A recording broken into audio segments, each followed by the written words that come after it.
Hi, I'm Weston. I love talking about the Astros. And it's finally over. After 18 innings, the Houston Astros win 1-0 over the Seattle Mariners in Game 3 of the American League Division Series, and for the 6th consecutive season advance to the American League Championship Series. Alright guys, we're going to do something fun. We're going to go blow by blow for every score in this game. You ready? Jeremy Pena homered in the 9th. Done! Hey look, I'm making this, which means I made a mistake. I said 9th for the Pena home run. It was actually the 18th. But you know, my brain's kind of fried. Blame the Astros. So to go over who was good or bad for the Astros offense, let's pull up the numbers. And you might say, Weston, that's a picture of a garbage can that's on fire. What's the difference? All right, fine. Actual numbers, there you go. Yuli Gurriel had a 3-hit night and still didn't hit 500 in this game. That's impressive. That's honestly just impressive, if we're being honest. So many offers in this game, it's kind of comical. Yuli had a couple of hits. Bregman had 3 hits? When? God, this game was long. Apparently Bregman had 3 hits in this game. That's interesting. Kyle Tucker had a pair. Oh, man. This was a game, huh? Pena's big home run in the 18th inning to break a scoreless tie. And that would be the only run.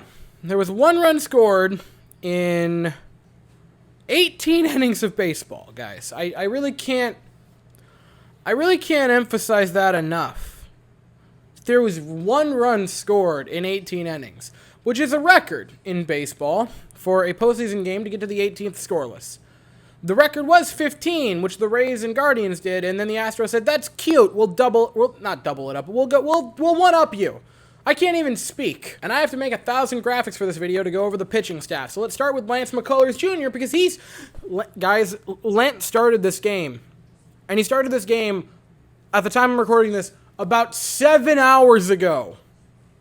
It was 7 hours from the time that Lance first threw the pitch for this game to now when I'm recording it. And it's not because I procrastinated or did something after the game. No. It's because I had to wait for it to just end. He pitched great. He pitched amazing. After 6 scoreless, I thought, man, if the Astros don't win this game, it's not on the pitching staff. You gotta score something in the first 6 runs. Oh, you sweet child. I wish I could bottle your innocence. I gotta calm down. We won the game. 6 innings, 2 hits, no runs, pair of walks, 7 strikeouts. That should be 1 walk and 8 strikeouts because there was a pitch that was simply a strikeout. Only 3 hard hit balls. Maybe Lance McCullers Jr.'s best game of the season, if we're dead serious. Maybe his best game of the season. The contact, walks, and strikeouts might be his best performance this year. Amazing for Lance in a clinching game. And what's funny is 6 innings is a pretty deep start for a pitcher. That's good. That's a good start. That was a third of the game. That was 2 of the 6 hours. Hector Neris threw a scoreless inning with a pair of strikeouts and 1 hard hit ball. Super cool for him. Rafael Montero threw an inning of scoreless ball. 1 hard hit ball, pair of strikeouts. Gave up a hit, but still a good outing for Rafael Montero. Then Presley came in the 9th and got out of it scoreless, only giving up 1 hard hit ball, picking up a strikeout. Not too shabby there. And Brian Abreu pitched really well. Scoreless inning with a pair of strikeouts. Nice job for Brian Abreu. Then you had Ryan Stanek in this game, who gave up a hard hit ball, got a strikeout. Ryan Stanek had a nice game. And I'm going to throw this in there because it's just so freaking cool. I made a joke earlier on Twitter, and Ryan Stanek's wife liked the joke. And I am just so proud of that.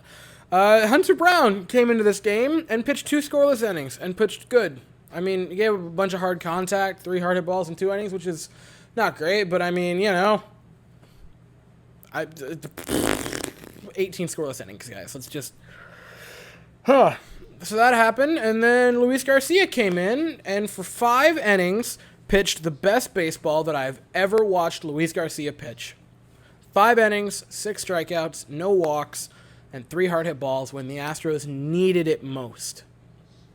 And if you're looking for a player of the game, the entire pitching staff, they threw 18 scoreless innings. 18 scoreless innings of baseball. People are talking about Garcia's the player of the game. Lance is the player of the game. Pena. They all 3 deserve it. And I'm not just doing the everyone gets it. No. They all played such pivotal roles in this game. Lance got it started and kept us in it. He pitched great 6 innings when the Mariners were hyped up, when the crowd was roaring, and he was steady. The entirety of the bullpen kept us going. And Garcia, genuinely, though. I have no words for how good he was in this game. 15 swings and misses in 5 innings for 6 strikeouts. I just got to keep repeating that. The entire pitching rotation tonight was amazing. And genuinely might be the best pitched game in Astros franchise history. And that's not an exaggeration. So I want to take some time and talk about both teams. We'll start with the Mariners, and I'll end on the Astros. Mariners, this was rough for you. And it sucks to get swept. But you have so much to hang your hats on. You made it to the postseason. You finally broke the 21-year drought. And you made it to the postseason. You had an amazing, dazzling comeback against the Blue Jays. And you fell short to the Astros. Who among us hasn't? Yeah, you lost to the Astros in the ALDS. So has every team for the past 6 years. Everyone does it. This is not that you messed up. This was that the Astros are having a historic run, and you happen to be the unfortunate person who ran into them at that time. But even though you got swept, you gave the Astros a heck of a run for their money. You lost by 1 via walk-off. You lost by 2 via late inning base hit, which really was almost a 1-run game that you lost by. And now this one, you sent them 18 innings. You held one of the best offenses in baseball to 1 run over 18 innings. You have a roster that is built to compete for years to come, and this was a bitter loss for you. And I feel for you. If any team is going to feel for you for getting swept but playing really, really competitive, it's going to be Astros and Astros fans. 2005 World Series type beat. But this was just your introductory. You have many, many more postseasons to come. And the Astros-Mariners rivalry that is going to be extremely exciting over the next few seasons with all the young talent that both of these teams host, it's going to be fun. You'll be back next year if I had to bet on it. And the Houston Astros just kept finding ways to win. They found a way to win Game 1 after being down 4 in the bottom of the 8th. They found a way to win Game 2. And somehow, some way, they found a way to hold a team with the loudest crowd we have faced this season scoreless through not a full game, but through 2 full games, through 18 innings of baseball, through 6 hours.